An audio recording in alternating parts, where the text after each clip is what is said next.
Good morning, children. Hope you all are well. We were doing with the chapter Things Around Us. We had studied few characteristics of living things which are specific to living things only and non-living things do not possess them. We had studied about 10 characteristics like cellular organization, growth, movement, nutrition, respiration, excretion, sensitivity or responsiveness to stimuli, and reproduction. Today we will study about environment. What is environment? If you ask me, in one word I will say environment is the surrounding. The surrounding of an organism with which it interacts continuously is called the environment. Means an organism has to interact continuously with its surroundings, right? It has to depend on the living things, other non-living things so that it can survive in its environment. It has to depend on the surroundings. It has to depend on other plants, other animals for different processes for its life, right? So that it interacts with the environment, with the surroundings. That is why an animal has to depend on its immediate surroundings or the environment. Though environment cannot be divided, but for our studying purposes, we can divide the environment in two main parts. These are abiotic and biotic. Abiotic means that is not biotic. The part which is leaving the biotic part means the living things. This is called as abiotic. All the physical conditions, they are called as abiotic, non-biotic, right? Like temperature, light, soil, water, air, and habitat. They include the abiotic components. An organism has to continuously interact on its abiotic components. So they are included in the environment.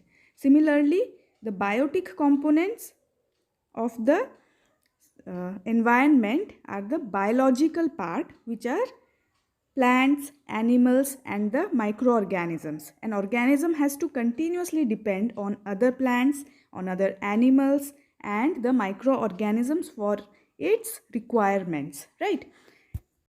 So the environment consists of two parts, abiotic and biotic, and these two components make the environment of an organism. So we'll study in detail about all these one by one. The first abiotic component is the temperature. Hot weather is the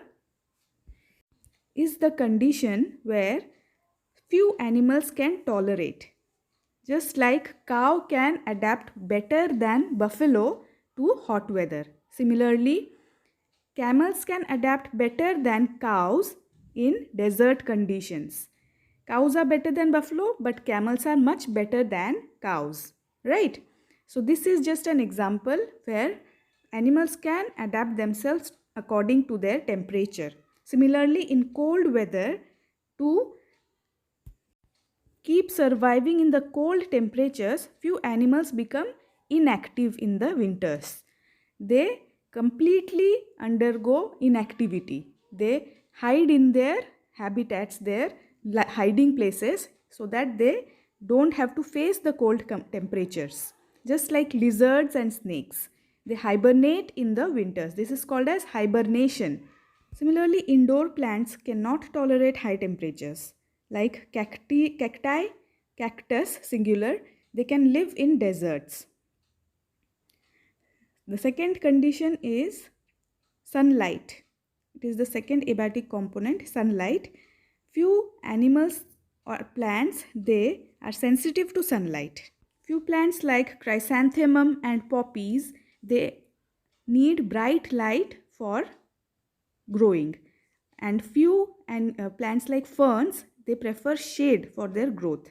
Similarly, the flowers of Portulaca plant, they bloom after sunrise and they close down during sunset. Similarly, Bohenia or Kachnar, if you know the plant, their leaves are folded at night and they open in the daytime. Earthworm moves away from the sunlight. It is sensitive to sunlight, and whenever sunlight is there, it moves away from that place. The third abiotic component is water. Water is the basic need of every organism, right? But few animals like camels and cacti, they have adapted to scarce water conditions, the desert water conditions, where water is very scarce, very less, right? Similarly, some plants like water lily and lotus, they have adapted themselves to grow in the water, in large amount of water, where they are surrounded with water. Their leaves are large and broad, and also they are coated with wax to make them waterproof, right? This helps them to survive in the water and uh, protects their leaves from getting rotten, right? And also some animals like whales and fishes, they are adapted to saline conditions, the salty conditions of sea water, right? The fourth abiotic component is soil. Soil is not the component where animals directly depend, but they have to depend because all the plants, they grow in the soil, and plants take their nutrition, water, everything from the soil, and animals have to depend on plants for their food, right? Indirectly or directly, they have to depend on plants. That is why soil is more important to all the living organisms indirectly, right? A good quality of soil includes earthworm, fungi and bacteria in the soil, so that it makes the soil fertile for the plants to grow nicely. Okay. Then the fifth component is fire. Animals have to depend many times on fire, especially human beings. Human beings use fire for many purposes, like melting of metals. Metals are melted, they are mixed together to form alloys, and these alloys or the melted metals can be used to make many types of weapons and tools for their purposes, many purposes, right? Similarly, we use fire for clearing the meadows, means the grasses, and we burn the grass to clear the space for cultivation, for farming, right? Also, one important thing that is, we depend on fire for cooking our food, right? The sixth component is air. Air is the most important component because air contains the oxygen and carbon dioxide. Oxygen is needed for respiration and carbon dioxide is needed for the photosynthesis, right? Similarly, air helps in the evaporation process, which helps in the cooling of the environment. Otherwise, the environment would have become very, very hot and we couldn't have survived here, right? Similarly, it helps, the wind is blowing, then only the pollen grains can be transferred from one place to another, from one flower to another flower for pollination, right? Pollination, which helps in the process of producing fruits from flowers. Okay, we'll study about it later on. And the last is, the wind helps for the dispersal of air pollutants. If air pollutants are concentrated at one place, then the animals would have died out of these toxic gases, right? So the wind helps in the dispersal, in spreading of these air pollutants to different places, right? The next is the biotic components. What are the biotic components? I told you earlier, the three biotic components are plants, animals and microorganisms.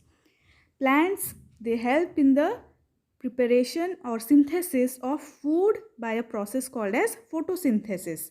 The green parts of the plant, that is leaves, they contain chlorophyll, and here the sunlight is trapped, and in the presence of carbon dioxide, the food is prepared, the glucose is synthesized, and this glucose is taken by the plant itself as well as other animals, right?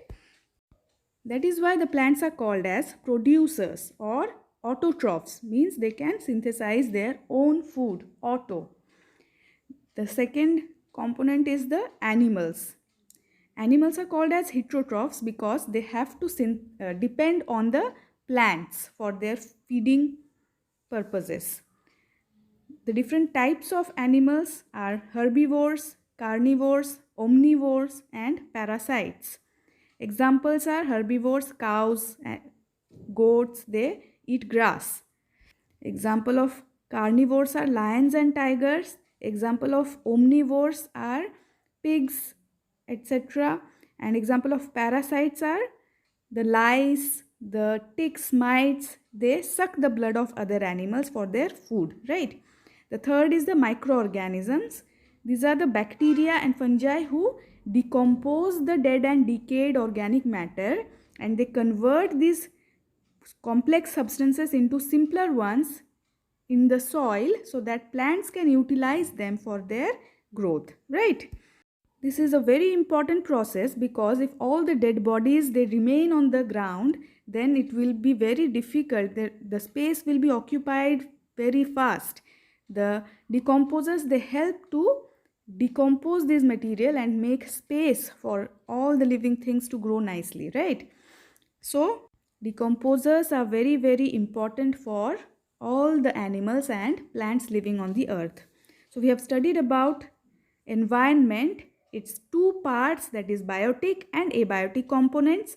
Further, the abiotic components are consisting of many components, and biotic components consist of 3 components only, right? So it is your homework to complete the exercises at the back of the chapter. Thank you and have a nice day.